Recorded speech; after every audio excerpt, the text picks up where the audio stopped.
I'm Siobhan. And she, they, just like me. For real. Hey, girl. Hey, how are you doing, Moth?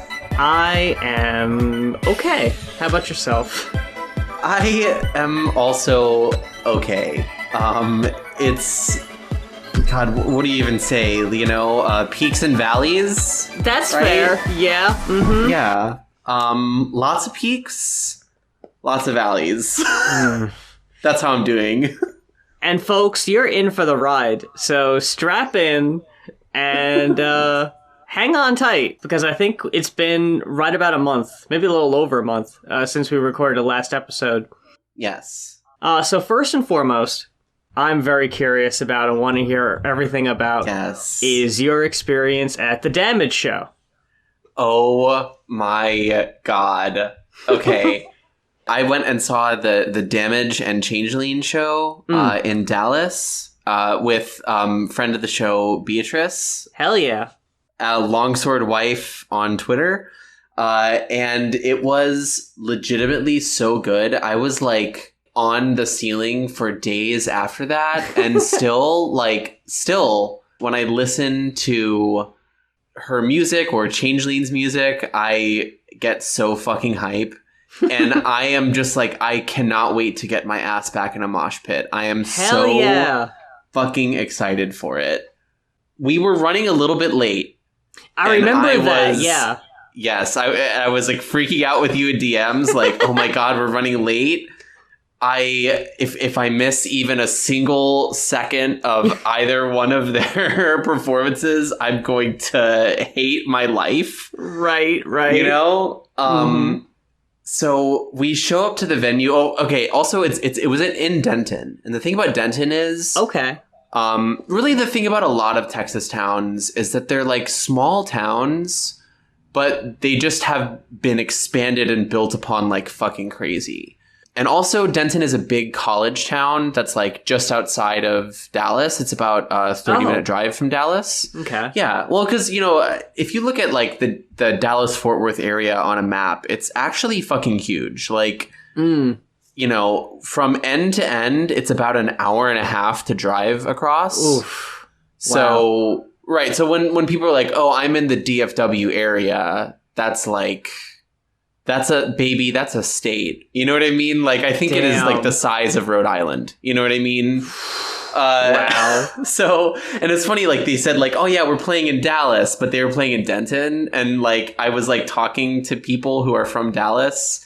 And I was like, yeah, I'm going to this show in Dallas. And they're like, oh, where's it at? And I was like, oh, it's in some place in Denton. And all of them rolled their eyes because they're like, that's not Dallas. And I'm like, whatever. But anyway, so Denton is this small college town.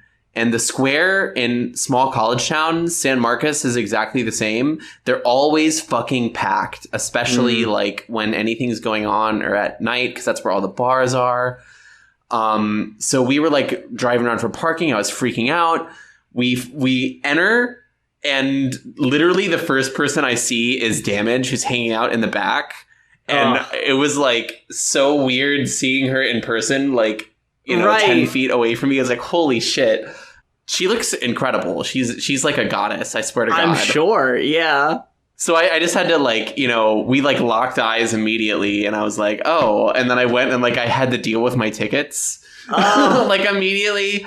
Just fumbling with them, dropping your shit. Oh, exactly. Yeah. Well, the other thing is I didn't have tickets. Because I'd always try to get my tickets like on call or whatever, but they don't really do that anymore. So I'm just like, oh yeah, I bought 2 tickets. And they were like, oh yeah, what's your name? And I was like, oh, well, I guess it could be under these 2 names potentially. And then they asked for my ID too. And I was just like, what the fuck? Damn Anyway. No! Yeah. But like, so we got in, and like, you know, we were like walking up, and then like Beatrice was talking to me, and she was like, I wonder if like we missed Damage, because like she was standing in the back and like talking to people, and I was like, I don't know. And I was like, I really hope not. And then right as I was like, I really hope not, the lights went down. Oh, and then shit. Changeling came on, and it was fucking crazy. Oh, yeah. She had just an incredible show. She played like her most played songs. She also played some new songs too, which I'm really excited for, like some totally unreleased songs. Awesome. That's and really I'm really, cool. really excited for some of those. One of the coolest ones that she did was she like started like, it's called like a wall of death, but it was like, it's a tiny venue. So it was like she split the room and then she got into the audience and she was like, okay, I'm going to put my hand up. And then like when my hand goes down, like that's when y'all go fucking nuts. crazy. Yeah. And she was like, and pay attention to when my hand goes down, because like I'm gonna start screaming and I'm not gonna drop my hand. And I was like, okay, well, what's this gonna be? And then she played "You Look So Funny," which is like one of my favorite songs by her. I think it's probably my favorite song by her. And I was like, oh my fucking god. And right as she did that drop, "You Look So Fucking Funny," she put her hand down. Everyone went nuts. It was great. Oh, that's so cool. I love that. And she had to be like pulled back on stage. Oh my god. It was fucking awesome. She also did this thing in between every song where she would like let people ask a question if they wanted to about like France. She's like, I'm French, and everyone has questions. And some of them were pretty funny. One of the most interesting ones was they asked her if she had visited Paris, Texas. Oh. Which is really funny because I've worked in Paris, Texas. And Paris, Texas very notably has a small Eiffel Tower with a little cowboy hat on it. Oh, that's adorable. Yeah. So they asked her, and she was like, "No, do we have time to go back there?" But they're like, "No, it's the opposite direction. We have to we have to go back towards California." And then right at the end, she was like, "I'm going to play one more unreleased song." And I was still, you know, because Beatrice was like, "Oh, I wonder if like we missed the Damage show." I was like, still feeling a little sad. You know, I was like, maybe we did, and maybe I just get to see this, which would be okay still, but you know.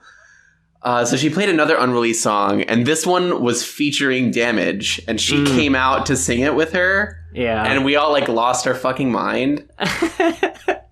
Changeling was like, well, you know, I was going to warm the crowd up for you, but, like, they seem pretty warmed up. Do you want to just do your set now? And I was like, oh my god, yes.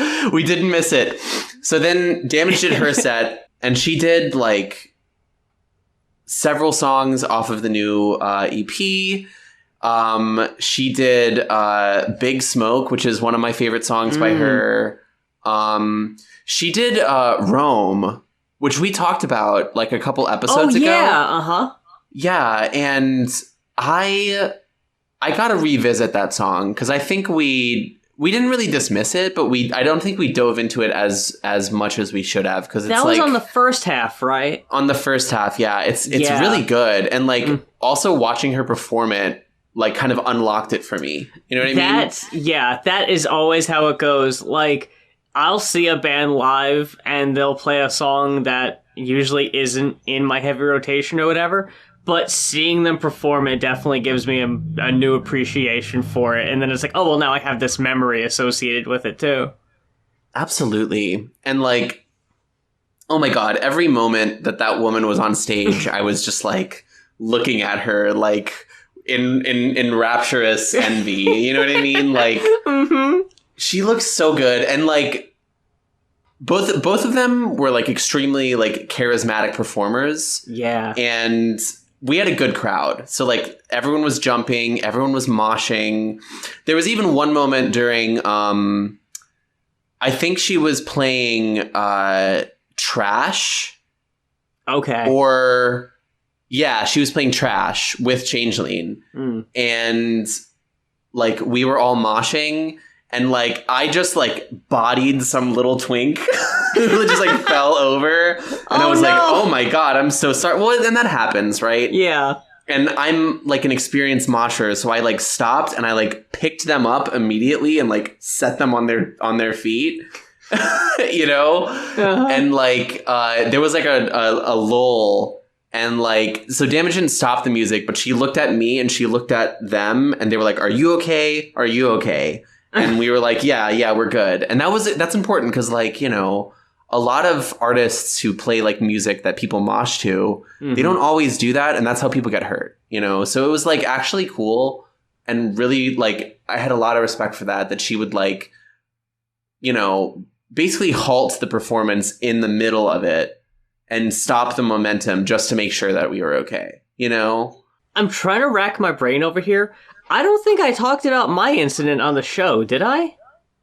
Where you had the guy who was, like, singularly moshing. No. And he was running into people. Where the person from one of the bands performing came off stage, fucking forearm checked me in the chest, and I fucking ended up bouncing my head off the floor. Oh my god, you didn't talk about that on the show, but I do remember you telling me about that. That was fucking crazy. Yeah, so real quick, because I know we talked about the one guy who was moshing and being a dick. Then I went to another show to basically see Alpha Strain and my friend who does lead vocals for that band. And there was a couple other bands performing that night. And God, I'm just remembering how long ago this was now. God damn, so much shit has happened since then. And I don't want to name the band or anything because I know they didn't do it intentionally. But the singer got off stage. They did this numerous times throughout their set. And they would kind of spin around a little bit in the set, kind of jostle themselves around, nothing too crazy or anything. Mm-hmm. But at one point, they ran down the center of the room, kind of spun around, had their arm out, their forearm pushed me in the chest really hard. Jesus. I got knocked off my feet and flew backwards. Smacked the back of my head off the floor. My headband, cat ears I was wearing went flying. The earbuds I had in my ears for earplugs, they both went flying out of my head. And yeah, that show did not fucking stop. No one asked. Luckily, there was a group of friends there also who did see what happened. And did run over and were able to help me up. Really, literally, pick me up by the arms and drag me, feet, dragging across the floor behind me, off to the sides to, sit in a chair and just, make sure I was okay and check my vision and everything and, got me an ice pack and, helped me to the bathroom. But yeah, fuck that band for one, and fuck that venue. I'm not saying the name of the band or the venue, but I have nothing but complaints about that fucking ass venue. Honestly. And everybody that was working that venue was such a fucking prick that night. And all they cared about was their social presence on Twitter and stuff like that about hey, we got to get everyone up close. We got to get everyone up close so the place looks full. It was a quarter full because they did their shit job promoting the show. Right. Seriously, they were fucking saying oh, these 4 bands and some surprises. Half the bands didn't even get promoted. It was such shit. That's crazy. But I was very fortunate that my friends were there to help me. Because that audience was not there to help me. Yeah. That was really fucked up, and I was really mad, and Neb was super mad, because they were, in, protective partner mode of just, who do I have to fuck up type thing, and it's it's okay, this shit just happens. Y'all had a better experience, it sounds like, so that's good. I'm sorry for that experience, Moth, but that is also sort of typical of a lot of shows like this. There are good people that are in, pits sometimes, but there can also be a lot of assholes who just don't pay attention or don't care, which is really unfortunate. But this was absolutely not one of those. And that was, another thing, too, that I really liked about it. The crowd was, a little bit younger, I was, an older person there. And I was, very clearly more experienced as, a mosher. I've been doing it for years, Not in years, but 4 years before that. Right, yeah. It was cool to, be a person who could kind of, show people how to do it. And also, one of the important things is, when someone runs into you, a good thing to do is to try to, bounce them off of you in a way that slows their momentum. So, everyone's going crazy in the pit and we're all hitting each other and stuff, but like you're making sure that we're not ramping each other up like a pinball machine, you know, Oh, that God, we're actually yeah, right. like slowing each other down like while we're going. Okay. Yeah, so that was like really fun. And Damage also did the like Wall of Death thing for Grave, which was sick. fucking awesome because I love that song, of course. Mm-hmm. And she ended the night with Prison, which was great. Oh, hell yeah. And then she did Double Take right before that. It was awesome.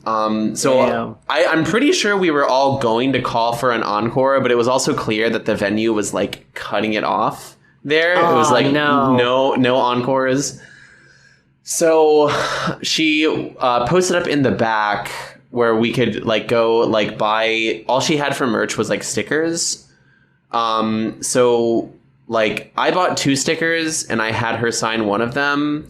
And then me and Beatrice like got a photo with her. Unfortunately, the photos did not turn out. So I think I posted like a blurry photo or like maybe Beatrice did. I'm not sure. But that was like literally, unfortunately, the best one that we got. Look, honestly, I fucking love that picture, y'all. It's so funny. I messaged B and I said, I really love that picture. Y'all, all 3 of y'all look so tiny because it's like held up really high too. Yeah. Well, that was Beatrice because Beatrice is tall. So like she took it. It was funny. Yeah. Yeah, no, I honestly expected nothing less from that type of show. Like it really did just kind of set the mood of like, that was the kind of night it was, y'all. We weren't getting a clear picture that night. Yeah, and like the other thing is, you know, I'm proud of myself for actually talking to her because like I've never been the kind of person who talks to a musician afterwards. And I also gotta say that I'm actually a little like sad that I didn't say more to her because like basically what I did was I walked up and I was like, "Hello, Damage. Your music means a lot to me," which is like a pretty milquetoast statement, but it's also true. And then I was just like, okay, like, here's what I want to do. I want to buy these stickers. I want to take a photo with you. I just didn't want to take up too much of her time, you know? Yeah, I get that. But also, like, I wanted to say so much more, but I didn't. I couldn't find the energy. I didn't want to embarrass myself. I don't know. So it was a little bittersweet, but it was really cool to meet her. And, like, she does seem, like, genuinely nice. And she has, like, I don't know, like you can tell that she's like really into like mindfulness and meditation because she has that kind of presence. You know what I mean? Oh, okay. Where like, you know, you look into her eyes and she is like in the moment. You know what I mean? Anyway, so that was the Damage show. Very exciting. I'm glad you had a great time there. I was super surprised because you told me a couple days in advance. I was like, yeah, I'm going to the Damage show. And then it was like, hey, I'm off to the Orville Peck show. I was like, I didn't even hear about this one. What the fuck? Yeah. I was so surprised. I was like, what the hell? You're doing all the cool ass shows. These people never fucking come through here. Yeah. So literally the next day there was an Orville Peck show in Dallas at the Dallas House of Blues. And that was one where, like, you know, my friends that I work with were going to it. Okay. I was originally like, oh, I'm not sure because, like, I am going to this other show and I don't know if I have the money to do 2 shows. I said that. And then my friend Autumn, who I call my sister, right? Like, get it? Okay. Yeah. Like, she pulled out her phone and bought me a ticket, like, right there. She was like, you're coming with me. And I was like, okay. I love that. That's awesome. Yeah, I love her. She's amazing. So, yeah, we went to that. It was like, you know, some archaeologists. And I bought a dress and I wore a pink hat for the occasion. There are photos on my Twitter. You can go look at those. It also made me realize that I definitely need a pair of cowboy boots, and I need a more country fit because like that dress is great. I love that. I love that dress, but like I was like I should have worn like bootcut jeans and like a tucked in white like button down that was open in the front. That would have been better, but I didn't have that fit. So future reference, you know, for a future Orville Peck show, I will be wearing a more gay cowboy fit for the gay cowboy show. Yes, absolutely. Yeah. So yeah, that was like my 2 shows back to back. That was right at the beginning of this month. It's been a crazy month. And I think either like a few days later or something like that. You went to a very important show for yourself. Yes. Okay. So, DPW, Deadlock Pro Wrestling. It's a promotion put together by this podcast that I listen to religiously, the Deadlock Wrestling Podcast. It's just 3 dudes who review wrestling shows, and they're really fucking funny, and I cry laughing every episode. And for weeks and months, they were joking about putting together a promotion.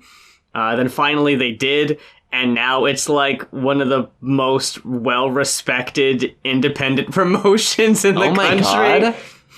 And they were able to get like some really fucking big, impressive names of people who are like Japanese wrestlers who don't do a lot of indie dates.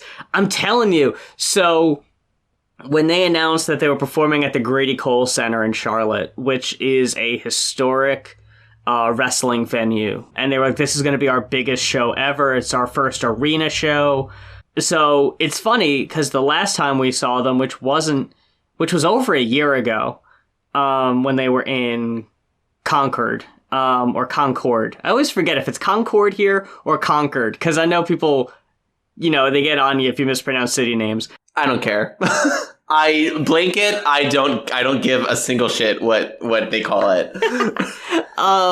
That show was also fucking incredible, and they were talking about it for a long time after, so we felt really lucky that it's like, wow, the 2 shows we managed to see, because they do a lot of shows in Durham, North Carolina, but that's like 3 hours away, so we're not making it out to those shows, Right, yeah. So it was like, wow, okay, they're going to be in Charlotte, we gotta fucking go. They're at the Grady Cole Center, holy fucking shit, this is going to be great. So it was the most attended show in the 3 years of the company's history. Oh my god. It was really important, and it meant a lot to be there and to see this company from their very humble beginnings fucking making it happen and putting together a really, really amazing show. And really great moments, really great matches, very emotional finishes. I was losing my shit the whole fucking night. We had balcony seating, which, I mean, honestly, at a wrestling show, you can't ask for better than a balcony seating, because I imagine you can see everything. Yeah, on the floor, it's 4 rows of chairs on the floor. If anyone stands up in front of you, you're fucked, you can't see. And that was like way more expensive. So we're like, okay, it's $15 for a balcony seat. That's amazingly doable. We're fucking up there. And there was nobody around us, because like everybody wanted floor seats. So it was pretty sparse in the balcony, so we could fucking see everything. Neb and I were cracking jokes and, making fun of stuff and whatever the whole time. I was like oohing and screaming along to so many of the spots, and I have so much video of me just going, oh shit, no! It's like so much, just losing my fucking mind.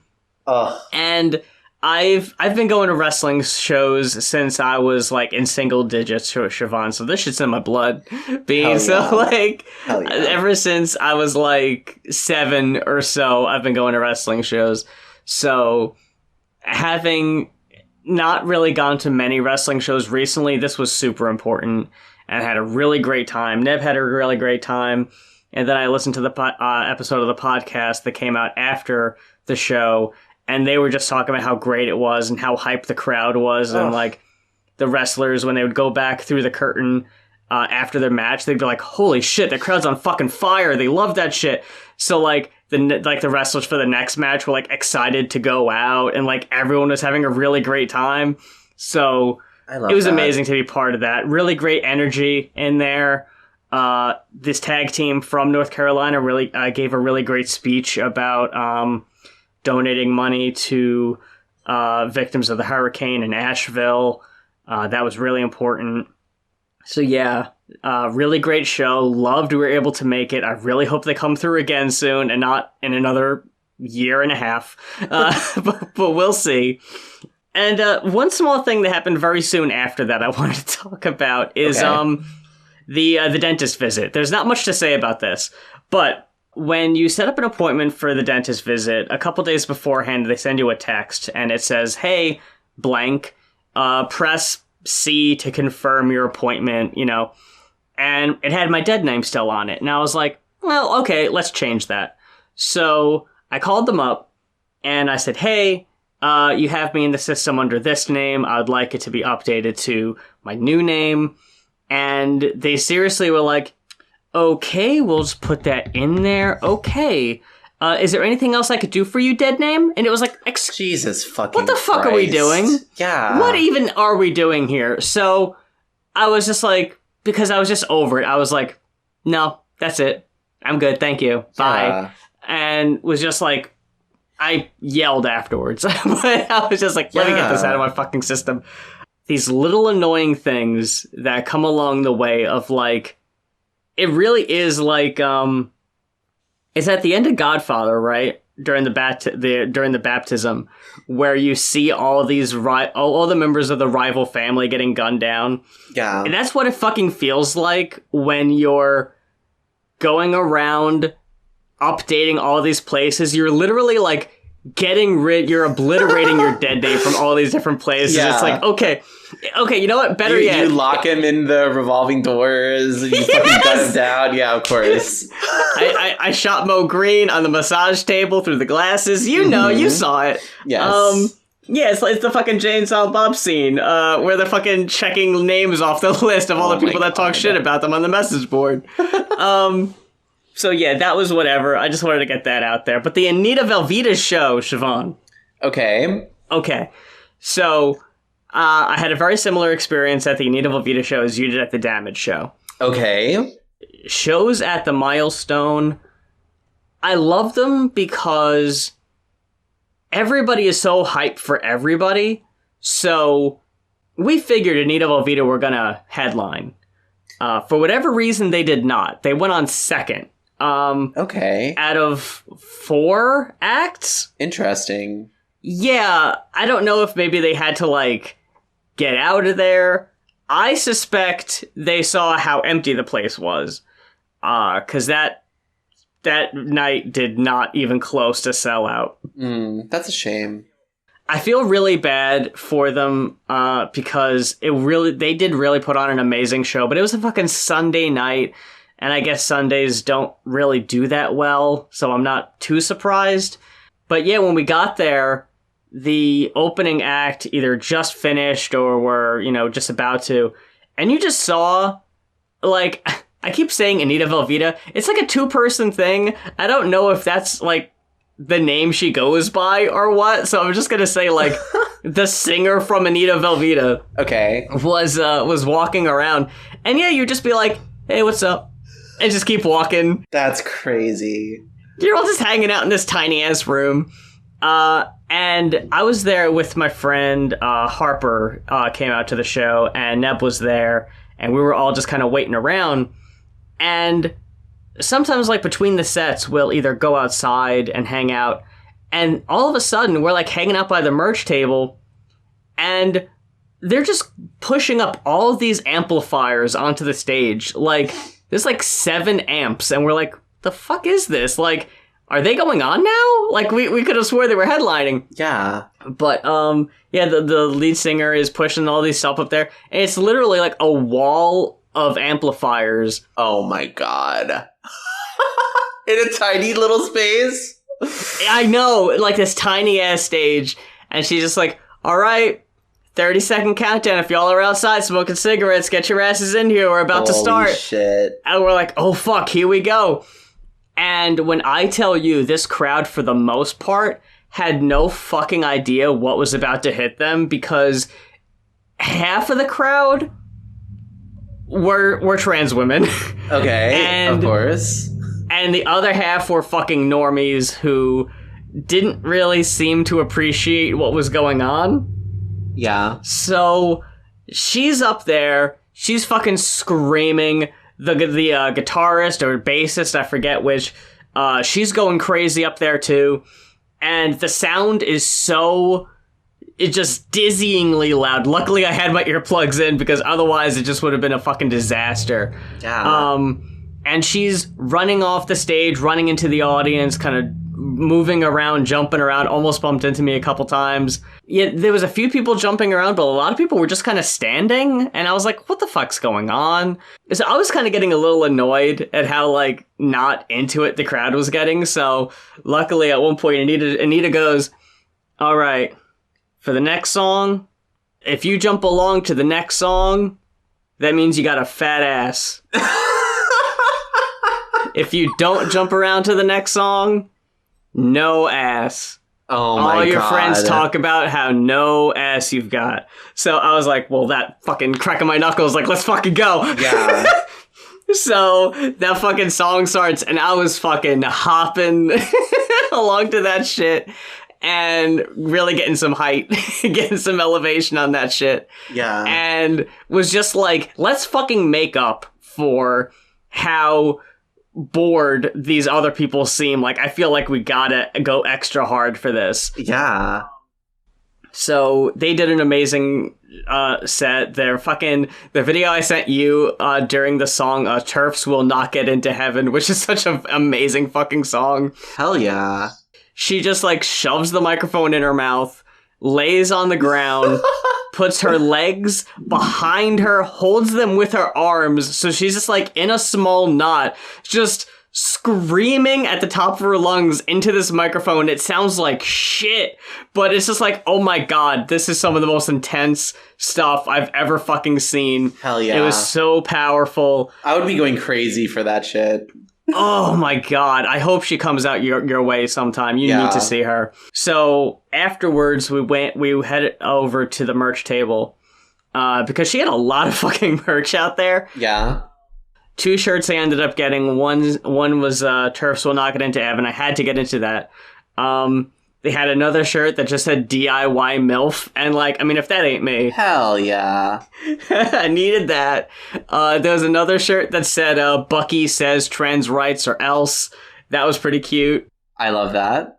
And the best one that just said, I got punched in the dick at the Anita Velveeta show. So it's like really great stuff. And she was like, do not ask me to punch you in the dick if you do not get punched in the dick at the show. You'd be surprised how many times I got asked to punch people in the dick. Horrible. At the end of the performance, though, one funny thing I had to mention was they also had stickers available, and one of them was like this Family Guy sticker. It was like Peter holding Stewie, and it said like trans rights, something else, I forget what. And I was standing there with Harper, and Harper's 25, and I forgot that in the moment. But I said, damn, Twitter made me feel old this morning. And she goes, oh, what happened? And I said, oh, I saw Peter Griffin is going to be on Hot Ones to celebrate the 25th anniversary of Family Guy. And she just looks at me kind of half, like her eyes are kind of open. She goes, oh, you were alive when that started, huh? Oh my God. I just like mouth agape, like shoved her in the arm of just like, what the fuck? And immediately she was like, oh my God, I'm sorry, I didn't mean it that way. And I was just like, no, trust me, it's fucking hysterical. Don't feel bad. That was really fun. Just the gut reaction. Oh, you were alive then, huh? Like, oh my God. Then I believe the Dyke March was after that. Yes. So I went to the Austin Dyke March with a friend from work. And it was the first time I've ever done anything like that. And I gotta say, it was like fucking incredible. Like, you know, I've gone to like several like pride events and things like that. I've also gone to several like protests as well. You know, I mean, I'm not really going to talk too much about that, but, you know, I've always like sort of like the whole like corporate pride thing that we do every like June and sometimes in August and other times.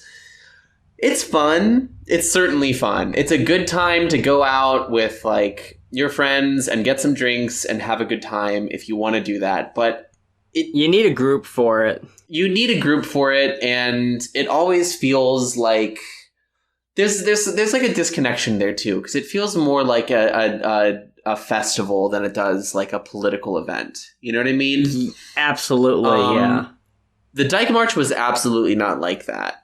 There were certainly vendors who were like, small like businesses just selling like food and things like that. But mostly it was like people that I recognized from protests and like that's awesome. People giving speeches about, different like topics, and there were all kinds of people there. There were like a lot of trans masks. There were a lot of trans women. There were a lot of trans women, which was really nice to see because I've been to several Pride events now. And I always feel like, where are my girls? They were definitely out on this one. There were people of like Arabic descent there to talk about like Palestine and things like that, which was so important. And then we did a march through part of East Austin that was completely unsanctioned, and there were no cops there at all. Oh, hell yeah. So That's the shit. It was really cool. It was really cool. And it was like, we were marching. There was a horn section who was playing like, different songs. And then there were like, there were dykes on bikes who would ride. Oh yeah, the dykes on bikes. Yeah. And they would ride and they would like stop traffic from like driving through us, Mm-hmm. And it was so fun. My coworker made a sign that said "Dyke Archaeologists" on it. And we held that together and we walked through. And yeah, it was like really cool, and it felt like actually subversive and meaningful as like a political expression and event, which was incredible. I met a lot of people there. I met some people that were like, oh yeah, we do like kink parties if you ever want to come. And I was like, yeah, like holy shit. Awesome. So I got like in the like secured list of people to go do that, which might be pretty fun sometime in the future. We'll see. There were like speeches and we marched for about an hour and change. And then after that, like everyone went to an Austin gay bar called Cheer Up Charlie's. It's like probably the most popular gay bar in town. And there was a drag show and we all danced and stuff. And it was fun, I also I met some other trans women there too, including some people who I'd actually been talking to like online a bit. Oh, okay. Who like met up with me and stuff, which was pretty cool. And it started to like die down at about 10 or 11. And the thing about Cheer Up Charlie's is it's right next to a punk club called Mohawks, which I love well. And I'd walked past it a few times, like going in and out of the bar for like various reasons. And I heard this like crazy like show going on in there. And I was like, ooh, I wonder what's going on. And I was like talking to the people I was with, and like first of all, like I asked them like, oh, hey, do y'all want to go dance? Because we were like talking, and I was like, enough talk, I want to dance, right? And they were all like, oh, dance, okay. Like they were kind of weird about it, which was interesting. But yeah, we were like doing that. And I understand though. Look, I get something. Dancing is not everyone's like cup of tea, but I fucking love to dance. Like, I used to be the kind of guy who would sit the whole time and just want to talk. But now I'm the kind of girl that I want to fucking shake my ass a little bit. Okay, is that a fucking crime? Yeah, we were like dancing for a bit, and then like I mentioned like, oh yeah, there's like a metal show going on like next door or whatever, and they were like, oh, I would much rather do that. I'm like much more comfortable doing that kind of dancing. And I was like, okay, sure. So we walked over there, and like the guy at the door was like, yeah, it's like $20 per person to get into the show. Fuck. And I was like, oh yeah, I don't think we're gonna do that. And then he was like, oh, okay, well let's do like maybe 3 for $30. And I was like, oh, and he's like, okay, I'll do 3 for $20. Damn. All right. And I was like, all right, okay. Like, so yeah, we got in super cheap. And we saw the bands, and like the thing is, like from the Damage show, I'd been wanting to mosh so bad. And we went in there to like mosh, and it was like pretty sparse. There were like, we were the only queer people there, like easily. And no one was moshing. People were just like standing and like kind of headbanging to themselves. And also it was more like progressive, like black metal, you know? So it's like lots of like time signature changes and like all kinds of crazy shit. So it was like, you couldn't even really mosh to it because it's like, the time signature changes so frequently. It was like, okay. But it was so fun to like headbang too, because like you have to keep up with the beat that's constantly changing. That was pretty fun. That was happening at the Anita Velveeta show a couple times. Oh, like, yeah, really? I was trying to keep up with the beat and then be like, okay, I gotta fucking adjust to this new weird shit that's just randomly popped up. Like, okay, I think I'm good. That sounds fun. I see, if it was like in a queer space, I would have been even more into that. But like, it was cool, and like I don't know, like the we were only there for the last two bands.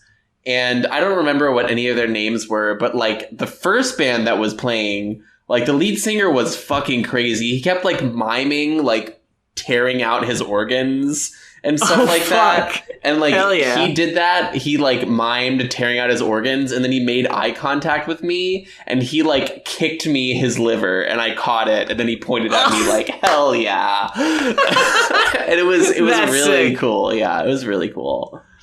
Nice. So it was fun. It was just like a great night to go out and like, you know, be like an openly like queer woman and like have this like, you know, just beautiful expression of that, and to feel the community around me in a way that was not corporate, that was that there were no cops around, that felt very safe, that was really, truly, actually subversive. So I'm definitely going to more Dyke marches.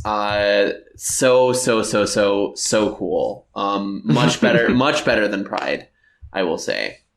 Oh yeah, Pride, fucking Charlotte Pride is so, fuck that. Like, yeah, I went last year. It sucked. Like, it was really just, you're just walking around getting hot, and there was nothing really worthwhile to do. Yeah. I mean, especially if you don't drink, like, because the whole point is like you go out and you drink and you dance, you know. And if you don't drink, then why go? I was just gonna mention that too, because with the Anita Velveeta show, there were a couple songs that were like legit, like you could just fucking dance to this. If you look up their stuff on Spotify, a lot of it's very loud and in your face, but there's also like a good chunk of nightcore stuff that Neb was really hoping that they would do, but they didn't really do too much. I think they might have done like one nightcore type of song. I messaged my friend Harper afterwards. One day I'll be comfortable enough in my own skin to dance at a show and move my arms, then I'll be unstoppable. At this fucking stage, I do not know what the fuck to do with my goddamn arms, Siobhan. They stay put.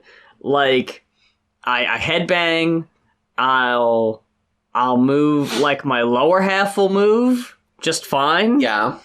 But yeah, like, I feel like taking up too much space if I move my arms too much, or I get very much in my, like, I know nobody gives a shit, but I feel very self-conscious, like someone's gonna notice, someone's gonna see I'm dancing wrong, you know? So that's something I really need to get over. Like, I feel so embarrassed to say this, but like, even at events where like Neb and I'll go and they'll try to dance with me, like, I get like, like I just can't do it. And that's like, it's embarrassing. I'm just like, I want to get into this. I want to fucking be able to, like, I'm looking over at the fucking cis girls dancing at the show. Yeah. And they don't give a fuck. Like, and it goes back to what you were saying of like, not drinking really makes that hard. Like, yeah, that's true. I feel like if I drank, my fucking, all that shit would go out the window. Like, I'd be way more comfortable and way more loose with it. It definitely helps you get looser. But I also gotta say, like, I do think that, you know, a lot of those feelings that you have about, like, you know, not feeling good in your body or moving your body, you're taking up too much space and things like that, I think that's a lot of leftover dysphoria. You know what I mean? Because like that's how I felt for years. Like when I was a boy, like, oh my God, you could not get me to dance. Never, no, not at all. Yeah, and it was just because like I didn't feel at home in my body. I didn't want to move it. I didn't want to draw attention to it, you know? Yeah, that's the thing. Yeah. So, hey, you know, when I come and visit and we go to a show, maybe I'll help you with that. We'll see. I mean, I don't expect to like instantly make it better just by my presence, but you know, we can work on it. You never know. Yeah, and I think that, you know, the arm movements are a big thing because, like, you want to do something with your arms. But I find that, like, even just, like, you know, the classic, like, have you seen Hitch? No, I haven't. Oh, I know what you're talking about, though, the movie. Yes. So, like, there's a classic scene where, like, Will Smith is trying to teach Kevin James to dance. And he's like...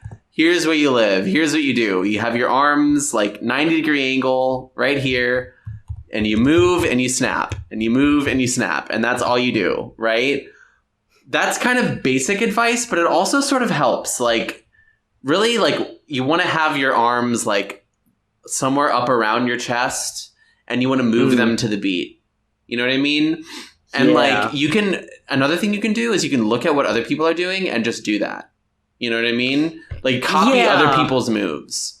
And then, like, you know, keep doing those. And then, like, you'll get your own feel for them. And then you also build up your, like, library of moves to do it with your arms. That's what I do. I go out with my cis girlfriends, and I watch them dance, and I'm like, I'm doing that now. And then the next time we go out, I have this whole thing of moves that I'm doing. You know what I mean? When I dance in the car or like to music by myself, I'm like practicing, you know, I'm like doing the things, I'm like feeling the music, right? I find that really helpful. I don't know. So that's what I would say about that, if that helps you. If I'm able to bring myself to actually look at people, because that's also kind of hard because I don't want people to catch me looking at them. I have so many hang-ups, Siobhan, you have no idea. Anyway, No way, transgender woman has hang-ups? Wow. Unreal. Never heard of that before. At 11. I really want to, because, like, I think I've come so far to where I am now, because me a couple years ago would be so mortified at even the idea of doing as much movement as I'm doing now. But it's hard. It's really hard. Yeah, it is. But we're getting there, you know, little bit by little bit. To bring it down for a tiny bit. Let's talk about one of the valleys, right? Yeah.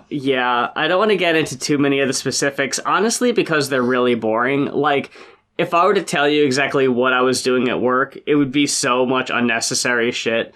So I'll just say, like, I was working on this car that was taking way longer than it was supposed to, and I was getting stressed out because I was getting more work assigned to me, and I was like, I don't know if I'm going to get that shit done. So I'm already stressing. And it's like almost lunch, so I've almost worked on this car for 6 fucking hours, and it was only supposed to take 2. And it got to the end point where I was like, okay, fuck, this car is also dead, so now I need to get a fucking jump box for this car and jump the car. Ugh. So I go next door, and I walk up to this dude, and I'm mentally preparing myself because he's done this numerous times, and I was like, maybe today won't be one of those times. Maybe it'll be okay. I walk up, say, hey, can I borrow this real quick? Yes, sir. Bane of my fucking existence, yeah. Let's go. Okay, thank you. And I fucking walk next door, and I am quivering of like, okay, that's bad. Yeah. That's rough. Let's just fucking finish this, and we'll go. So I get in the car, I get the car jumped, and the windshield wipers were on, and I didn't realize they were on because like I flipped the switch when the car was dead, and then you jump the car and then they start going. And I had something stuck to the windshield to do a repair, because I'll occasionally do a glass repair if there's like a chip. And those fucking wipers took that fucking shit off, and that went flying. And the wiper blades, they went flying, and the fucking floodgates, they fucking let go, and I was full on sobbing to my lead, and I was like, I'm not coming back. I can't. I'm having the worst day. And I was like, I couldn't even talk. Like, I've never cried that hard in front of people I didn't know that well. Like, their coworkers, yeah, but like, yeah, so he was very patient and understanding, and luckily, you know, everything was fine. Yeah. But yeah, I was just like, yeah, I'm gonna take the rest of the day and just fucking take care of myself and try to be nice to myself, because yeah, I hadn't had a kind of breakdown, meltdown, whatever like that at work in the 15 years I've worked there. Yeah. Like, yeah, so that was incredibly embarrassing, and it's rough. But we got past it. I'm glad, yeah. But also like that's like a real struggle, and I'm so sorry that you're dealing with that, and that, like, you know, there's that fucking guy at work that just keeps misgendering you or whatever. Like, fuck that guy. And also, like, I relate very heavily, you know what I mean? Like, that's also one of the significant valleys going on in my life right now, which is that, like, I feel like I've progressed so far in my transition, and, like, I know that I'm going to go further, but, like, just the fact that, like, I'm so often just like sir'd or he'd or whatever, like people just automatically just man me in their mind, really fucking wears on me over time. You know what I mean? It really gets to me, because it's just like, you know, fuck, like, I just want to be, you know, you want them to see you like they see every other girl, you know? I fucking saw it coming from a mile away, but you're right. I didn't see it coming, actually. I was talking about it. I was like, wait. We've mentioned this on the pod before, yeah. But, like, fuck. You know, I've really been feeling that a lot recently. And I've been, like, actually pretty... One of the biggest sources of my depression is my dysphoria kicking up so much. Mm-hmm. And just feeling like, you know, will I ever be read as a woman? Like, just automatically, you know? Yeah. But, positive thing, this morning, a guy opened the door for me at the gas station, and, like, I said, thank you. And he was like, you're welcome, ma'am. Oh. And I was like, okay, all right. Killing myself postponed. Just kidding. A win at the gas station. Yeah, my least favorite place. Go. Yes, exactly. I know, fuck that place, for real. Look, I don't know if this is a thing we all do, but there was a concert a couple weeks ago that I went to, and we had this whole annoying thing to where, like, you park at a spot, and then you have to, like, text this number, and then it charges you to your phone. And it didn't want to work for whatever reason. Like, either it was, like, later than... it wasn't allowing it anymore or whatever. And this car pulled up next to us, and I just leaned over, and he was trying it, and I said, yeah, I don't know. It just ain't really seem to be working. I'm trying to do all this or whatever. And the guy in the driver's seat was like, what'd he say? Yeah. And I was just sitting there, and Neb didn't hear it, but they fucking left. And I was just sitting there, and the only thing going through my head was, you forgot to wear your earrings today. If you would have wear your fucking earrings. And like, that was the same thing at work of, like, my first gut instinct is to, when people do that, is to just blame myself for like, well, if you would have done this, you wouldn't have had this happen. Yeah. Like, I've got to the point in my transition now where I really don't... Like, it's getting easier and easier to just be like, yeah, I'm a woman. Fuck it. You know? Yeah.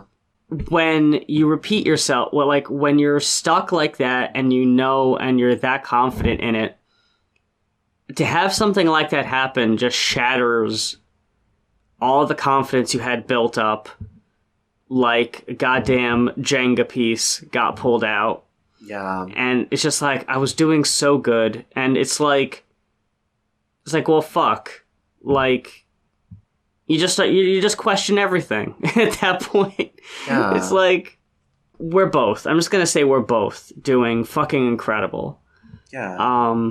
You're fucking killing it. You're absolutely gorgeous. Thank you. And so are you.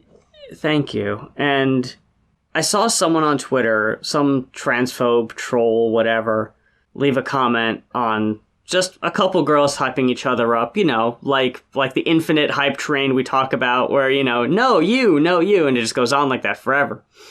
And was just like, the trans community is nothing but people lying to each other or something like that. And it's just like, that's not true though. 'Cause like, and I don't know how this is going to sound, so correct me if this is like out of pocket or whatever, but like, you ever see when someone on Twitter will share a picture of a character from like a 90s, like an 80s or 90s movie, and they're supposed to be trans, and like in the movie, either they were played for jokes or like it's an obvious cis actor. Yeah. Like in particular, I'll be specific. It was John Lithgow's birthday, like a week or two ago. Mm-hmm. And I'd never seen this movie, but the more I saw of the movie, I was like, wow, this movie actually looks pretty shitty, and I never want to watch it, actually. Completely unrelated to this thing, but it's like, this story sucks. The World According to Garp. Oh. It's a Robin Williams movie. And John Lithgow is in the movie as this former football player who has transitioned and is just like in the neighborhood now. And like, I know John Lithgow. You know, I grew up fucking watching Third Rock from the Sun and stuff like that. I know what this motherfucker looks like, Twilight Zone, all that shit. Yeah. But like, I'm sitting here watching this scene of this man I know in this wig, in this blouse. And it's just like, wow, she's fucking beautiful. Yeah. You know, Siobhan, like, isn't this... What is that? Like, is this just a beauty appreciation that we've acquired to where it's like, we just appreciate more? Like, what is this? Yeah, I think that we have a aesthetic appreciation for, like, the kind of beauty that trans women have, which is related to, like, cis women beauty, of course, but it's also, like, it's like a Venn diagram, you know what I mean? There's, like, a variation to it, right? And I think that we just have an appreciation for it, and I think that, like, I don't know, it's something that I'm trying to embrace, too, where it's like, you know, I don't look like a cis girl, and I probably never will. But that doesn't mean I'm not beautiful, you know, or that doesn't mean I don't have my own, like, prettiness to me, right? Absolutely, yeah. And it's just, I guess it's just hard because, like, I want to be pretty like a cis girl because I want to just fit in and just be a woman, you know? Mm-hmm. And it's hard, right? It's hard because, like, the world treats you differently when you're beautiful like a trans woman in that way, where you're not beautiful like a cis woman at the same time. Mm-hmm. And it's not always going to be easy to interface with society, which you have to fucking do, you know?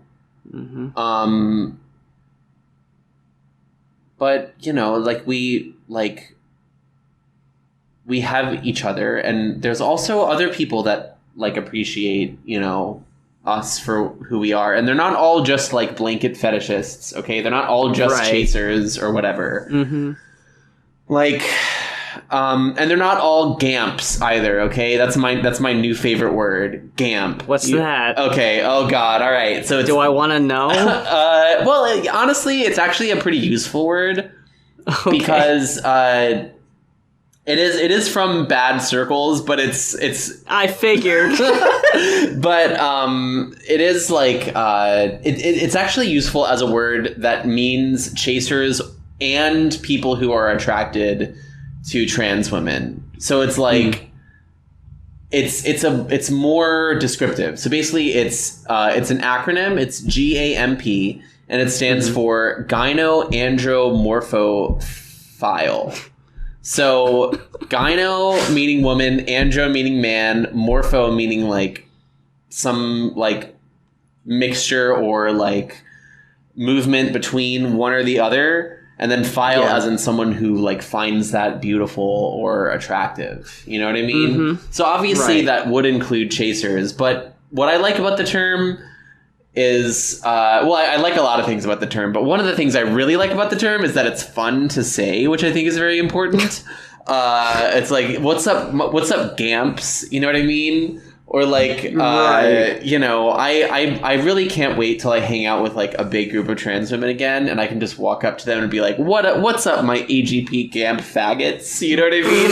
Like, I just think it's so funny, like but also, like, I like it as a descriptive of people who are just find, like, trans beauty beautiful. Like, you know, in congruence and in opposition to cis beauty standards. You know what I mean? Where it's like, you know, you can just find, like, a transsexual beautiful, and they don't have to be pretty, like she doesn't have to be pretty like a cis girl. You know what I mean? Like, and it's not like chaser obviously has like a lot of connotation to it, but like, you know, it's good to have a term that describes someone who is attracted to trans women, but who's not a chaser, who doesn't fetishize. You know what I mean? Yeah. So, yeah. And also I am an unapologetic gamp. Oh my God. Yes. Like, trans women are beautiful. Right. Anyway. Am I right, folks? Am I right, my fellow gamps? So yeah, you know, obviously, you know, the desire is to pass, right? Like, we talked about this in the she her hers episode, and I really want to revisit that, because like, my opinion on Never Pass as a song has transformed so much over the past few months. Like, I really want to go back and talk about that. But yeah, obviously the desire for a lot of us is to pass, but it might never be possible. But that's okay. You know what I mean? Like, my opinion is changing on that a lot. I'll just say that. I'll say that there's a video I just watched today, actually. The YouTube channel, shitty kickflips.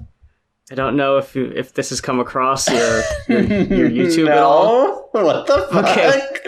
The video is called "Why Is 4chan's LGBT Board Like That?" And it's just a video of fucking like 4chan terms, fucking Reddit stuff like that, and like, me and you approach these kind of things very differently. Yeah, because like I don't embrace the stuff as much as you do. I'll just say that. Like if I didn't know you, I'll just say that. And if someone came up to me and called me AGP or whatever, I'd be like, "Who the fuck are you?" I'd be like, fucking excuse me. Yeah, but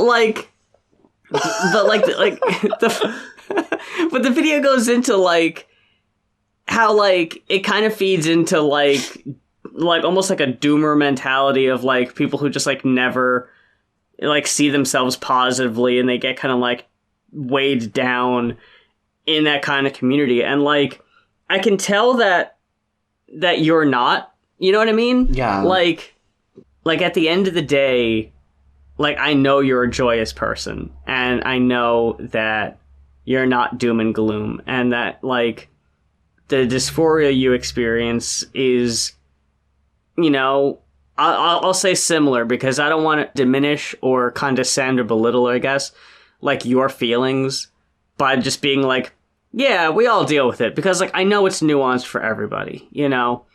We are in this together, and, like, what you deal with is very similar to what I deal with, and it has been rough. Like, the typical SADS, the fucking seasonal depression shit, has been kind of getting to me a little bit.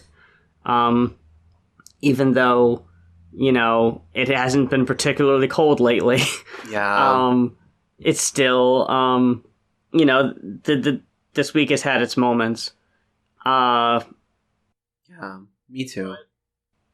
But at the end of the day, we do love ourselves. Like, I know you love yourself. Yeah. And like, I guess just like when we talk about this stuff, and like, I just like, I just want to know that, I guess that you're like just being nice to yourself, you know, and that and that you're not beating yourself up, you know. Yeah. Yeah, and I also think sometimes, like, ironically embracing a thing is a way to sort of cope with how people might think of you or see you. You know what I mean? Mm-hmm. And also, you know, like, one of the most, like, liberated and free trans women that I know right now, and that is, like, in my life, is Pepper, right? Mm-hmm. Otherwise known as AG Pepper on Twitter. Right. Mm-hmm. And, like, obviously that's her username, and she's like, all the time is just, like, really irreverent about these sort of ideas, and like, calls herself AGP and, like, laughs about it, and she thinks it's really funny. You know what I mean?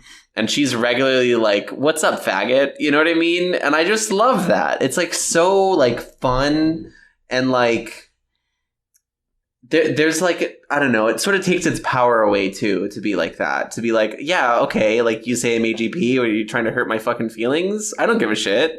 Like, I love women. Are you kidding? Like, I love being a woman. I love myself as a woman, and I also love other women. And you can eat my ass about that, okay? And yeah, I think that's also a way to love yourself too. And that's also why I think it's really funny to be like, get in, Gamps. We're going shopping. Yeah. You know what I mean? It's funny. Mm-hmm. Like, and yeah, I just think it's important to find ways to cope with the horrors. Oh, yeah. You know, because, like, ignoring the horrors can be a helpful way to do it, but also, like, unfortunately, you may be confronted with them, whether you want to be or not. And I find it best to sort of lovingly embrace them and fold them into myself and become a better woman as a result, you know? Mm-hmm. Yeah. Now, has that always been effective and good for me? Absolutely fucking not. But I'm learning and I'm growing as a person. So that's my thesis statement on the whole thing. No, I totally think it's fair, and I don't want it to seem like I'm judging you for it. Yeah. I just, like, we have our different ways of coping. Yeah, is all. Absolutely. And, like, I'm trying to see your way of dealing with stuff. Okay. We're into the home stretch here. All right, got a couple more things on this list. Let's do it. Yeah, so I wrote down Zoom call with my hormone provider. There's not a whole lot to really say there, honestly. It was just like a yearly checkup thing. But there was one day last week where I had taken my prog, and I woke up the next morning, and, like, I could barely function. Like, I could barely move. I could barely get words out. And, like, I was like, okay, I don't know what's happening, but I know I can't go to work. I need to figure out, you know, like, I need to figure out what to do here. So I rolled over and just kind of clumsily sent out a text to my manager to just be like, okay, I'm going to be there in, like, 2 hours. I just need to get some more sleep. And he was like, okay. So I got some more sleep. I woke up and I felt a lot better. Like, it just kind of passed. And I mentioned that to my doctor, and they were like, so when about do you take your progesterone? I was like, oh, I take it around and immediately in my head I was like, fuck, I know what this is. I know what they're gonna say. And I was like, I take it around 10.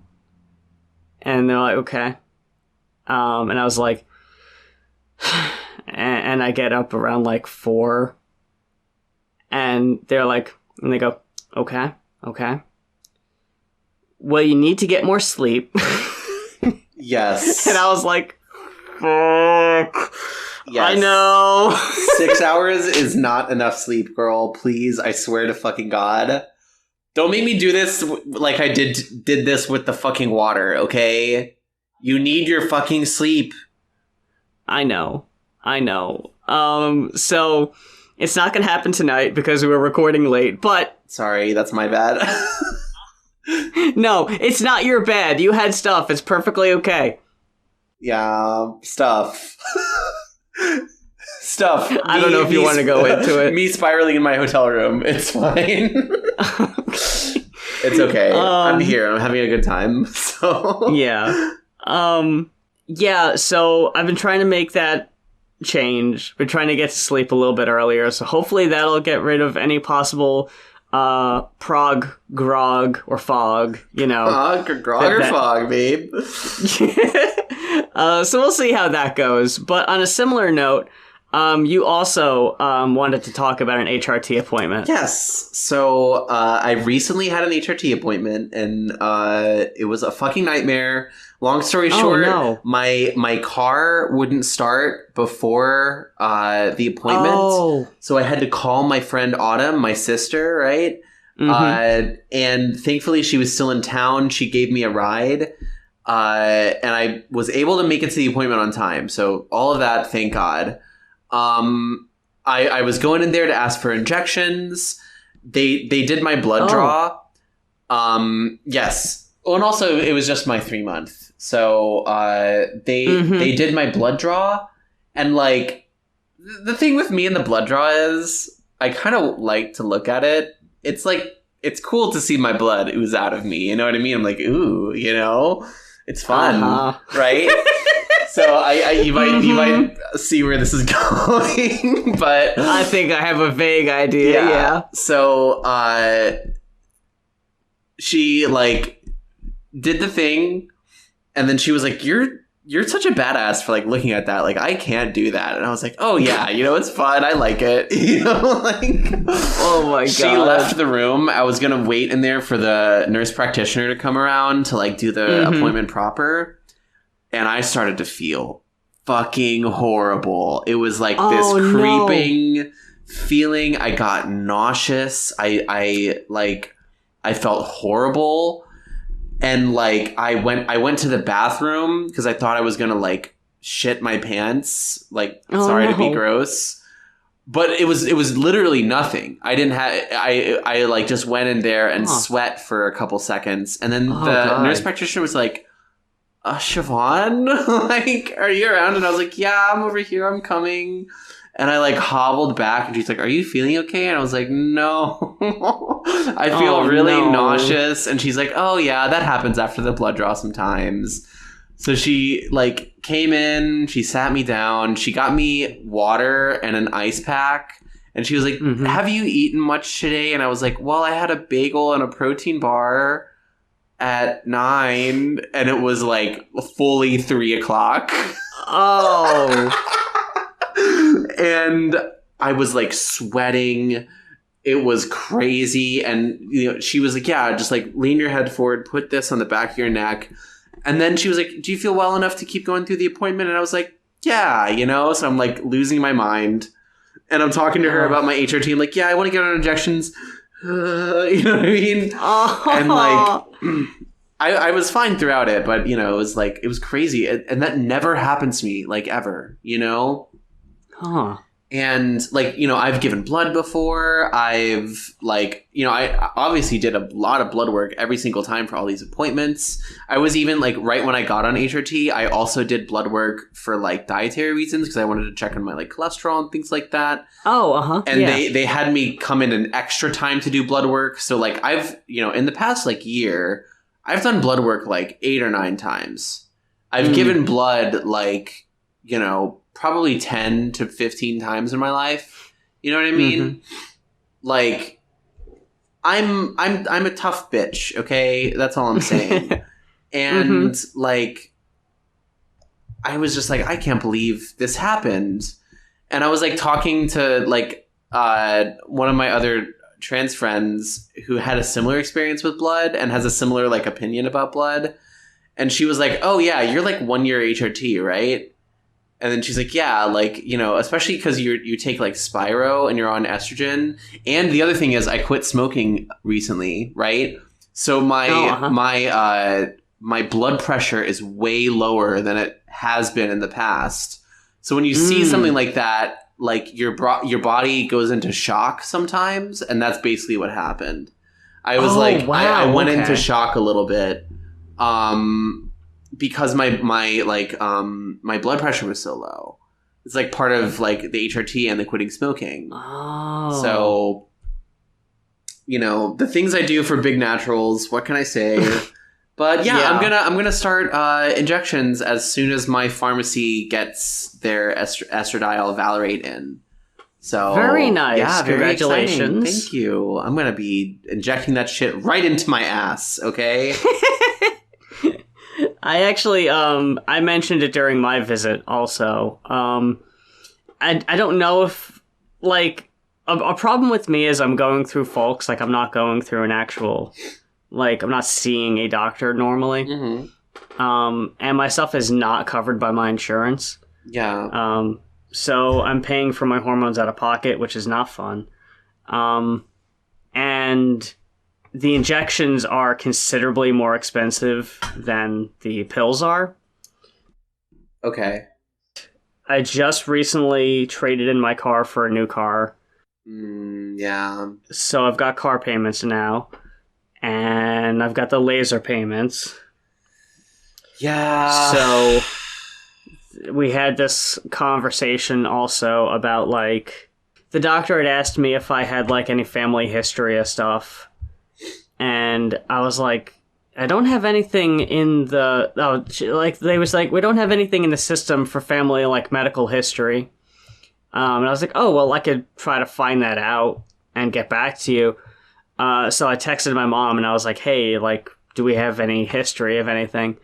And my mom texted back, like, oh, yeah, your grandma had this and this and this and this and this. I'm like, oh, Jesus, okay. Yeah, jeez. That sucks.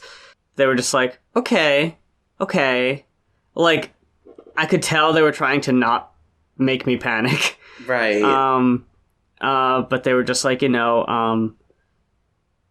on injections runs a lower risk of blood clotting than if you're on the tablets. Yes. And I was like, oh, that's great. That it's like, I really would love to switch over to injections, but I don't think I could afford it. And now I'm looking at all the benefits that I would have if I did switch over, and it's like, maybe someday.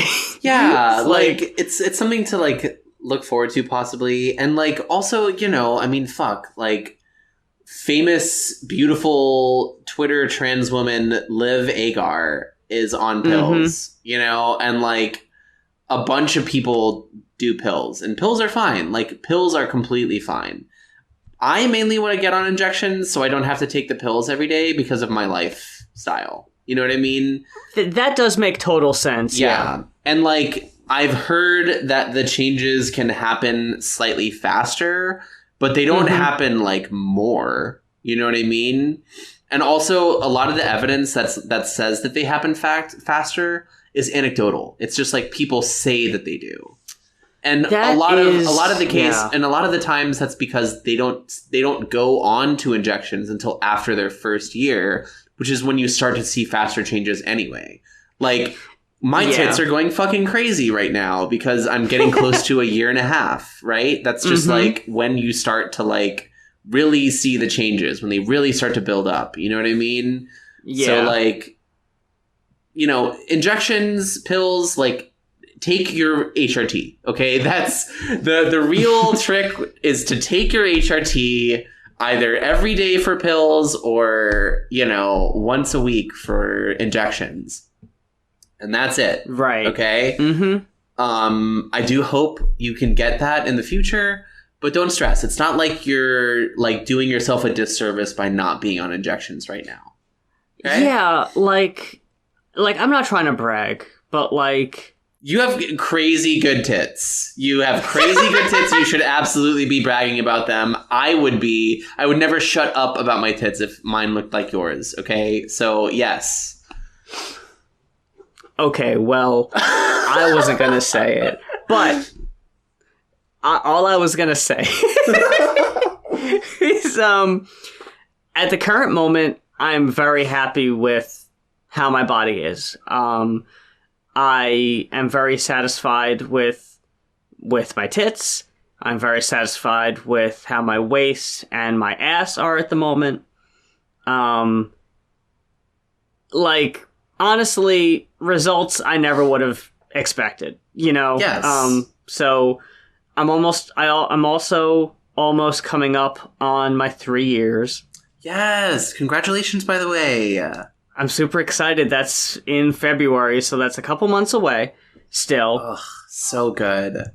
But, like, for the person from Folks to tell me don't expect any noticeable changes until the 3rd year to now be where I'm at because of starting it as late as I did.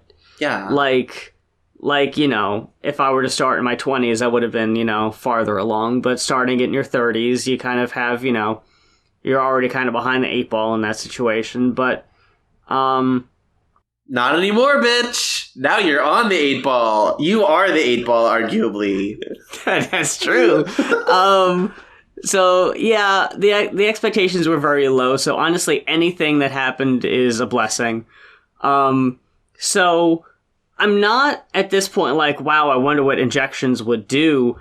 Like, part of me is curious because, like, I've wanted to say this as a joke, but there are seriously like most days, I am very content with my tits. I'm very satisfied with them. I like them a lot. There are some fucking girls on here, on Twitter, on Instagram, on TikTok, whatever, that I look and I go, you know... Of course! Like, there are some days I'm very satisfied and I'm like, I would be perfectly happy if they never got any bigger. And then there's other days where it's like, I want my tits to be big enough that they start a discourse. And it's... You want the Casey Pritchard tits? That's what you want? Yeah, I mean, I totally know what you mean. I mean, fuck, I tweeted about this, like, this week or last week, like, where I was like, there are some trans women who are, like, further along in their transitions who I find to be aspirationally beautiful, and then there are others who are just, like, incontestably beautiful. You know what I mean? I saw that tweet, yeah. Yeah, so, like, aspirationally beautiful for me is, like, Damage. I'm like, oh my god, I could look like her, and she is gorgeous. You know what I mean? And that fills me with, like, a lot of hope for the future. Like, that's where I'm going. That's where I'm headed. You know what I mean? And there's, like, hope that I'll look like that, and I'll be beautiful. And I am beautiful now. But, like, you know, in my dysphoria moments. But, like, and then I look at someone like, you know, Cloudy, for example, on Twitter, like, where I'm just like, there is no HRT in the world that can make me look like her. Like, my skeleton is just fundamentally built different from hers, and I'll just never look like her. And that, you know, it hurts to think that, but also, like, that's true of all women. Like, when women look at each other, you know? Yeah. It's like, there's like, oh, well, like, I could look like this woman who has my body type and like my face shape, which is like kind of the thing with Damage, with me and Damage. Like, Damage has like my body type, my face shape. I could look like her. You know what I mean? But like, Cloudy is like a skinny little girl twink, and my ribcage is literally too wide. I could starve myself down to 120 pounds very unhealthily, and none of you listening right now should do that. That's bad. Do not do it. Yes, don't not do that. Like, I could go to that extreme, and I will still be thicker than her just because of my skeleton. You know what I mean? And you know what? That is depressing and sad in those moments when I feel that way. I feel that like loss, like I'll never be like this.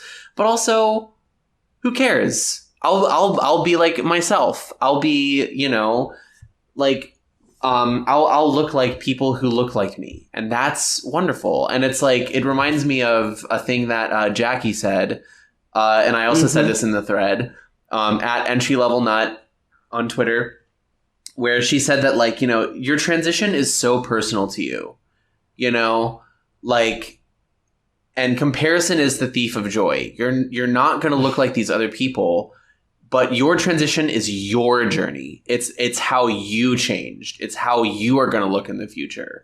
And that's all that matters, babe. And I'm like, that is everything. You know what I mean? Yeah. I've heard it said a numerous amount of times. The only person you should compare yourself to is yourself from before. Yes. And am I happier with myself from before? 1,000 fucking %. Are you kidding me? Exactly. Yes. And like, if you do that, and I try to do that, like, there are definitely days, and I know I've talked about this, where like, you know, I need to take a break from Twitter because I just see too many people that I'll never look like, and it bums me out. But that's something that everyone deals with. Like, that's not a trans woman thing. That's an everybody thing. Like, men do that. Cis women do that. That's not exclusive to our journey and our situation. Like, everybody compares themselves to somebody else. And I've said this before too. Take the most like aspirational, like gorgeous, like, oh my God, like the most passing whatever, like, wow, I could never. And just know that that person has like at least 10 people in their head that they're like, wow, I'll never look like XYZ. It doesn't, I don't know if it helps to say this, but like it doesn't end.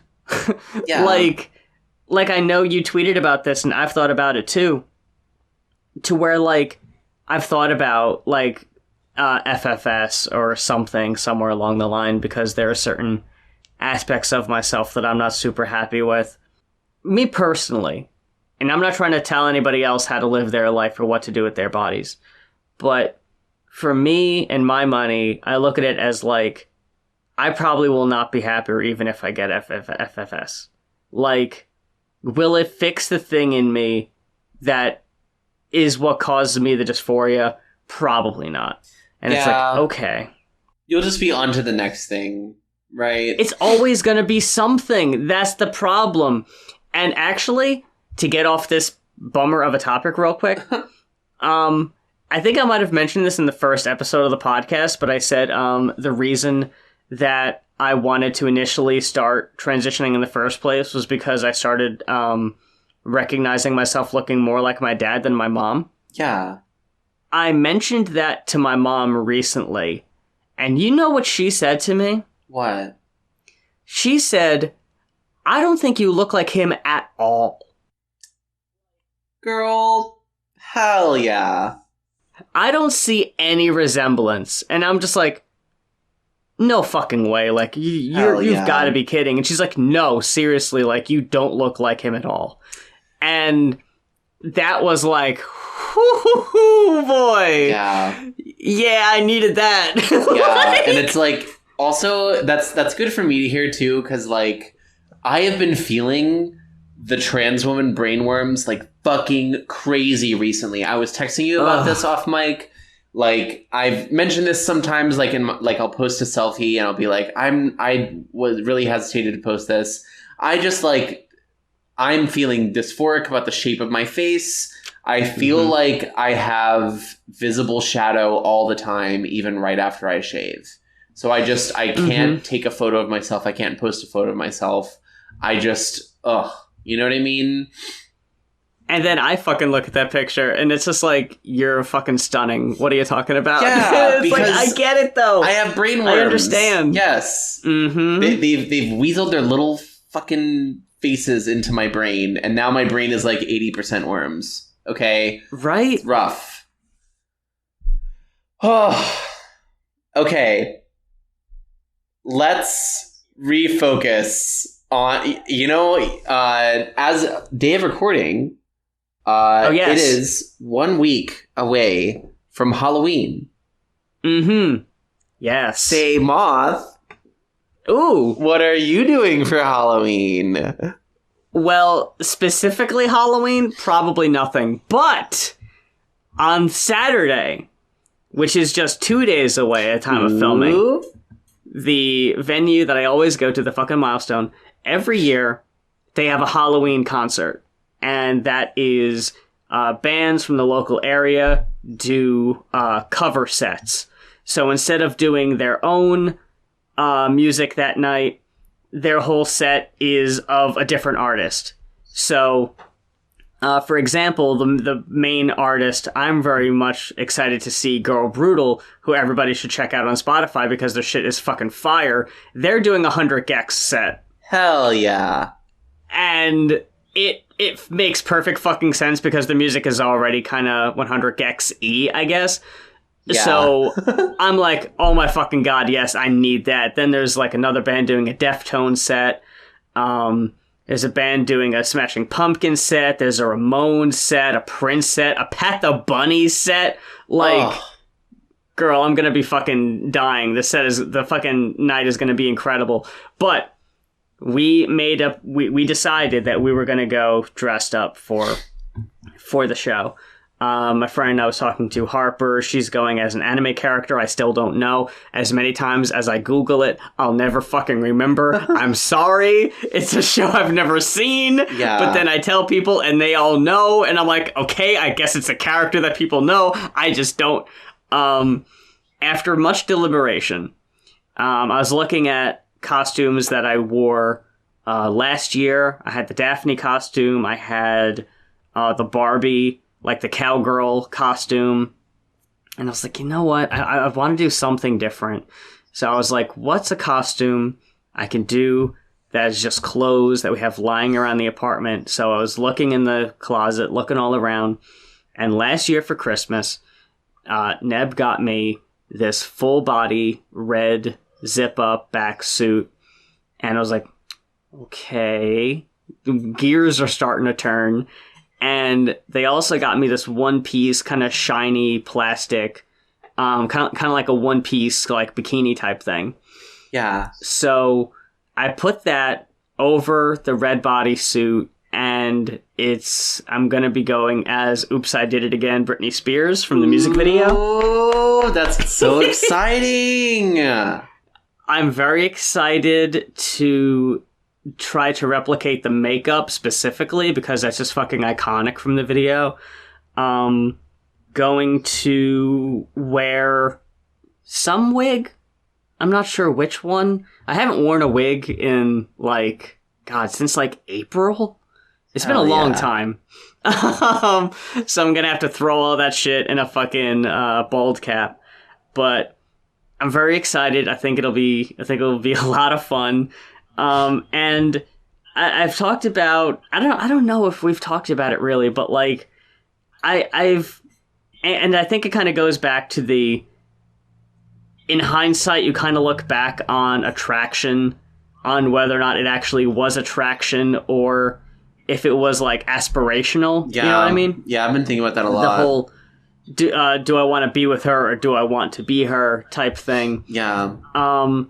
When I saw the music video for Oops, I Did It Again in 2000, Up until that point, I never really, like, I knew Britney Spears was pretty, and I could recognize that, but I'm pretty convinced that seeing the music video was my sexual awakening. Yeah. Of just like, wow, no, this is fucking hot, actually. I know what hot is now. Like, this has clicked in my brain. Yeah. But in years past, there was also I really want to do that look sometime. I really want to wear that suit. I want to look like that. Yeah. So hopefully by Saturday evening, it'll all come together, and I can't wait to show everybody. I'm very excited, and I can't wait to see how it looks. Oh, I'm so excited for that. Yes. Oh, that's such a great costume idea. It's like, you know, pop nerd, which is like exactly like you. It's really hot in a fun and slutty way, and that's gonna be like so cool. Like, big fan, absolutely. When I showed you, and you thought it was sexy Velma from Scooby-Doo yes. 2, you are not the only person who said that, and it occurred to me that maybe, just maybe, picking a cosplay from a music video that's 24 years old might possibly go over some of the younger folks' heads, realizing that probably a good bit of my followers were not born then. Yeah. Hey, I remember that. I was 6 when it came out, but yeah, it was fun. I liked it. I remember singing that song on the radio. It's fun. Yeah.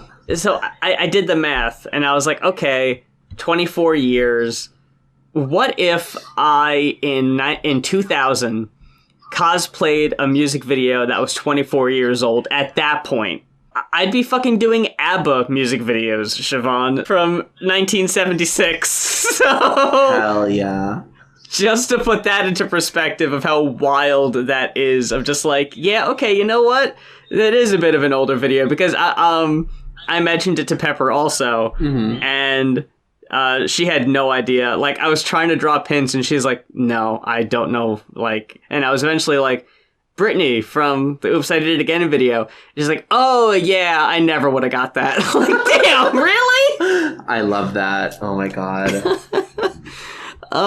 But you're going as something very exciting also. Okay, so mine is a lot less. I mean, the sort of inspiration behind it is similar, where I was like, what can I do where I can buy the least number of things, and everything that I'll buy, I'll wear in other contexts, and it still be fun and cool, and I'll have a good time with it. And also I was thinking, like, well, what have I been really into this year? And I've been really into vampires and blood. Surprise. Yeah, so I'm gonna go as a vampire girl. I have like an M cut skirt where it has like 2 slits on, like, one for each leg, and it's like see-through, and it has like spider webs on the front. And I'm gonna wear like I'm gonna wear like fishnets underneath, and then like shapewear, and then I'm gonna wear like a white top. And I bought a really ornate choker with like a red pin on it, and then it came with a big red brooch. So I'm gonna put that on there too, and then I'm gonna have fake blood just like dripping out of my mouth. That's gonna be my my vampire girl outfit. Ugh. Yeah. I'm so excited for it. So there's me too. That. Yeah, I'll definitely be posting about it.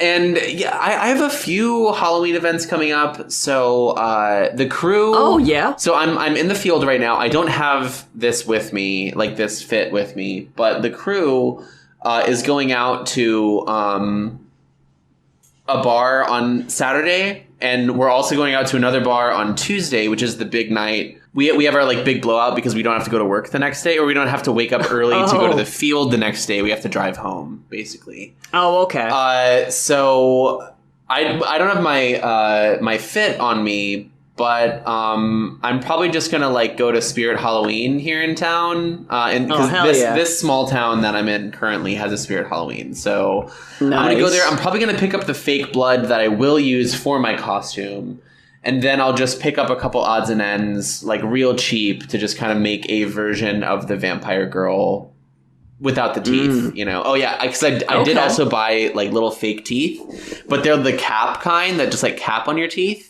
You know? Oh, So they're like comfortable and you can like actually talk with them. Cool. And then I think we have one final thing to talk about. I took off work the whole week of the upcoming election in November because I just don't want to be around people. Totally. That fair. month. Yes. Either way, I do not want to be around people. Correct.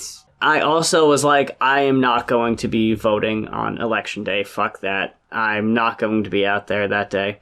So we went ahead and we did our early voting today. Okay, nice. I wanted to change my name and gender in the system.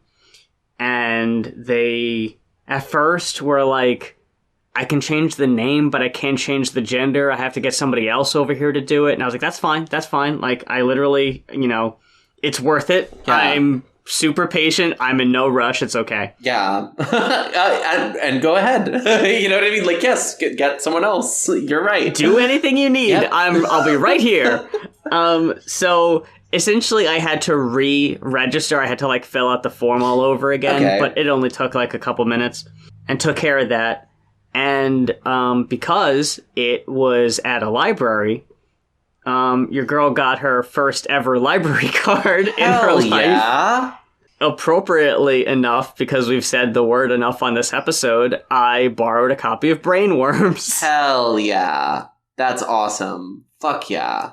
I've been kind of starting a small kind of trans fiction collection, I guess, so to speak, of different books that I do intend to read at some point, and we can perhaps do episodes on in the future.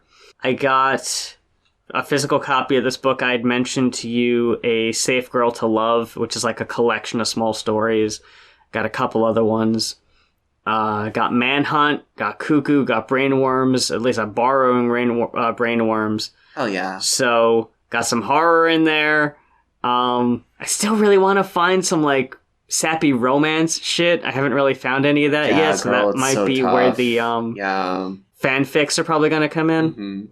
Once I find those, we'll be fucking in business. But yeah, it felt nice to get all that taken care of. Very productive day. Hell yeah, girl. That's fantastic. Do the unfortunate thing. Do the thing that didn't feel very good. Yeah. But you know what? Look, I am also planning on doing the thing that's not going to feel very good. When I get back from this field excursion, I'm going to do some early voting. Just get it out of the way. Just fucking get it over with sort of situation. Even though the bitch is throwing us under the fucking bus, I'm going to put that check mark next to the D. You know what I'm saying? I think it's personally important, but I also am not going to vote shame anyone if they do not want to vote this election. Absolutely not. I think we truly are fucked either way. I think it is going to be better if Harris wins. I think that she still has a good chance of winning. I just unfortunately don't feel a lot of hope about the situation politically. But, you know, we will have each other. And also, I think that's one of the cool things about, like, going to the Dyke March and being like, look, no matter what, this community is strong. And we will endure. And unfortunately, the brutal reality of the situation is not all of us will, but we as a collective will. That's why we always end this show by saying "Stay strong, bitches." But like to sort of extend it's very that, important. to kind of extend that statement into a larger thing. Like it is important to stay strong. It is important to be a member of your community. However, you can do that because it's going to get tough. You know what I mean? Yeah. But we got this. We can do this.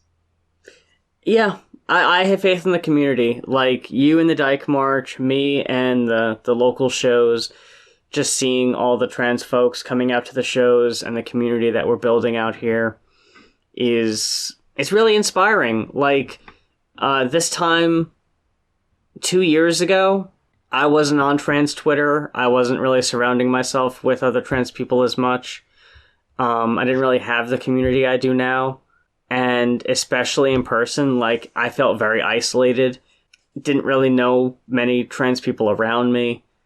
But I've been very fortunate enough to find a good chunk of folks who have been very nice to me, very accepting, and forming some very strong, very important friendships out here. Because, you know, like, I don't want to, like, I know I've heard people say, like, in real life friendships and it's like in person, but it's just like, all the friendships are in real life, you know, even if like life. I don't see people. A person directly in front of you in your space, in your physical community is an extremely important connection to make. That's the person who you can organize with to buy like HRT. I had fucking extras of an old dosage of my estrogen that someone asked me if they could have, and I was like, yeah, fuck yeah. Like, you know, please, like, I want to help people when I can. To stay strong, bitches, is to participate in the community, to be friendly, to have ties with each other, to support each other, you know, to love each other. That's all I gotta say about that shit. There won't be another episode by the time the election happens, so this will be the last episode we do before we find out what happens, I guess. God, see you on the other side, I guess. It really is that. God. Oh, okay. No. Oh, see you on the other side. No. Feels terrible to say, but here we are. Okay. It really does, but look, y'all know where to find us. Y'all know where to follow us, and we're always on Twitter. You could always get a hold of us on there. So in the time between episodes, you can see what we're up to and see how we're holding up. Hell yeah. For better or worse. For better or worse. And here's to it being better. We did have an album discussion planned. That'll be held over until the other side, until the post-election world. And look, no matter what, we'll get there. Yeah, that album, talking about it, is going to be fucking awesome, and I'm looking forward to it. So yes, and there's so much. There's so many albums, all these books. There's no shortage of stuff to discuss. Yeah. We haven't even done a TV Glow episode yet. We haven't done a Will and Harper episode yet. Like, there's so much things we could talk about. Yeah, this podcast is going to like 4,000 episodes, 100%. We're gonna be doing this as old women. Like, look, ideally, I love that idea. I love the idea of just sitting around, still recording this shit 50, 60 years down the line. Yeah. Look, I hope so. Look, fingers crossed for that future world. I hope it will be a thing. And yeah, see you on the other side. Stay strong, bitches. Stay strong, bitches. We love y'all. The theme song for She, They Just Like Me For Real is performed by Stella Dolce. You can follow Stella on TikTok and Instagram and hear her music across all major streaming platforms.